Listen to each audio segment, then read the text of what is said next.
नमस्कार दोस्तों। क्या कोई ऐसा देश जिसकी पैदाइश ही भारत के खून पसीनों से हुई हो और भारत के वीर जवानों के बलिदान से हुई हो, आज वही देश भारत के सामने शर्तें रख रहा है। जी हाँ दोस्तों, ढाका से एक ऐसा बयान सामने आया है जिसने कूटनीतिक गलियारों में हलचल मचा दी है। बांग्लादेश की अंतरिम और नई सत्ता के प्रवक्ता शाहिद उल करीम ने खुलेआम कहा है कि बांग्लादेश के नए प्रधानमंत्री तारिक रहमान भारत का दौरा तब तक नहीं करेंगे जब तक भारत दो शर्तें पूरी नहीं करता। शर्त नंबर एक है, भारत तुरंत पूर्व प्रधानमंत्री शेख हसीना को बांग्लादेश के हवाले करे, और शर्त नंबर दो है, उस्मान हादी के तथाकथित कातिलों को पकड़कर ढाका को सौंपा जाए। आज के इस विशेष विश्लेषण में हम परत दर परत खोलेंगे कि आखिर ढाका में बैठी सरकार की यह हिम्मत कैसे हुई। क्या यह उनकी ताकत है या फिर शेख हसीना के अकेले ऐलान से फैला हुआ भयानक खौफ।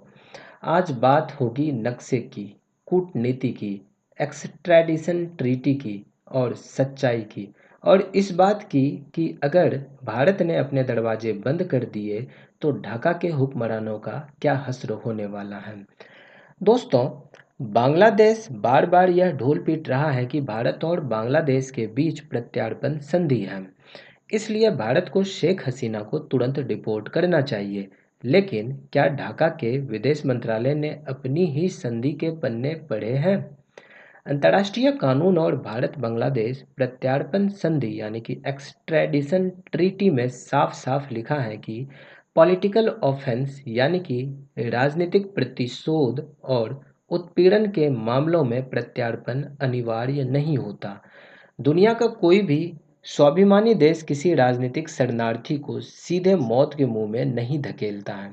और बांग्लादेश में सत्ता परिवर्तन के बाद क्या हुआ, जिसे वे जेनोसाइड या नरसंहार नाम दे रहे हैं, वह दरअसल एक हिंसक राजनीतिक तख्तापलट और संगठित प्रतिशोध है। बांग्लादेश में जेनोसाइड शब्द को खिलौना बना दिया गया है। जब शेख हसीना सत्ता में थी तो बीएनपी पर आरोप लगाते थे। आज बीएनपी सत्ता में आई है तो शेख हसीना पर 150 से अधिक मुकदमे ठोक दिए गए हैं। यह कोई निष्पक्ष कानूनी प्रक्रिया नहीं बल्कि शुद्ध रूप से राजनीतिक कंगारू कोर्ट है। अब बात करते हैं उस चेहरे की जो आज भारत को नियम सिखाने की कोशिश कर रहा है, यानी कि तारिक रहमान की। तारिक रहमान है कौन? वह शख्स जो पिछले 17 सालों से लंदन में राजनीतिक शरण लेकर ऐशो आराम की जिंदगी काट रहे थे। जब बांग्लादेश की अदालतें उन्हें सजा सुना रही थी तब वे ब्रिटेन में बैठकर कानून से भाग रहे थे। उन्हें बहुत अच्छे से पता था कि अगर वे ढाका की धरती पर कदम रखेंगे तो उन्हें अपने कर्मों का हिसाब देना पड़ेगा।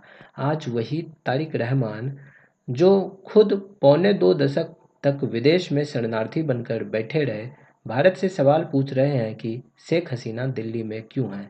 इसे कहते हैं पाखंड की पराकाष्ठा। और बांग्लादेश का इतिहास देखिए, यह वही देश है जिसकी अपनी सेना ने अपने फादर ऑफ द नेशन यानी कि बंगबंधु शेख मुजीबुर रहमान और उनके मासूम परिवारों को उनके ही घर में गोलियों से भून दिया था। जिस मुल्क में तख्ता पलट और खूनी बदले की परंपरा रही हो, वह आज भारत को नैतिकता का पाठ पढ़ा रहा है। अब आइए उस सबसे बड़े ड्रामे पर जिसने ढाका की मौजूदा हुकूमत के पैरों तले जमीन खिसका दी है। ढाका में बैठी अंतरिम सरकार को यह मुगालता था कि शेख हसीना डरकर भारत में छिप जाएंगी और कभी वापस नहीं आएगी। वे रोज टीवी पर आकर छाती पीटते थे कि भारत हसीना को भेज नहीं रहा, लेकिन जैसे ही शेख हसीना ने एक छोटा सा वीडियो बयान जारी किया कि मैं कहीं भाग नहीं रही, मैं दिसंबर में खुद ढाका की धरती पर लौट रही हूँ और हर अदालत का सामना करूंगी, तो इससे ढाका में सन्नाटा छा गया। इनका पूरा खेल बिगड़ गया। जैसे अमेरिका पाकिस्तान को ओसामा बिन लादेन को ढूंढने के नाम पर हर साल अरबों डॉलर देता रहा और पाकिस्तान ओसामा को छुपाकर ड्रामा चलाता रहा, ठीक वही खेल बांग्लादेश की सरकार खेल रही थी। जब तक शेख हसीना भारत में थी, ये हर नाकामी का ठिकरा भारत और हसीना के सिर फोड़ रहे थे। बाढ़ आ गई, भारत ने पानी छोड़ दिया, सूखा पड़ गया, भारत ने बांध बंद कर दिया, फैक्ट्रियां बंद हो गई, भारत की साजिश है। यानी कि हर चीज में भारत के ऊपर आरोप लगाना इनके तरफ से तय कर लिया गया था। लेकिन अगर शेख हसीना खुद दिसंबर में ढाका एयरपोर्ट पर उतर गई, तो पूरी दुनिया की मीडिया, संयुक्त राष्ट्र और अंतर्राष्ट्रीय मानवाधिकार संगठन वहां खड़े होंगे। तब ढाका की सरकार उन्हें ना तो गैरकानूनी तरीके से गायब कर पाएगी और ना ही अपनी नाकामियों के लिए भारत को दोषी ठहरा पाएगी। यही वजह है कि अब वे बौखला कर अभी भेजो तुरंत भेजो का शोर मचा रहे थे। अब जरा वैश्विक मंच पर बांग्लादेश की असली हैसियत को समझिए। वॉशिंगटन में डोनाल्ड ट्रंप का प्रशासन पूरी तरह ईरान, मिडिल ईस्ट और अपनी घरेलू अर्थव्यवस्था पर केंद्रित है। अमेरिका ने पहले मोहम्मद यूनुस को आगे करके एक दांव खेला था, लेकिन अब अमेरिका को बांग्लादेश के रोजमर्रा के ड्रामे में कोई दिलचस्पी नहीं है। चीन की बात करें तो बीजिंग हमेशा की तरह अवसरवादी है, यानी कि अपॉर्चुनिस्ट है। वह नज़र तो गड़ाए हुए है, लेकिन वह भी जानता है कि बांग्लादेश की अर्थव्यवस्था इस समय कंगाली और अस्थिरता के मुहाने पर खड़ी है। कोई भी बड़ा निवेश करने से पहले चीन 10 बार सोचेगा।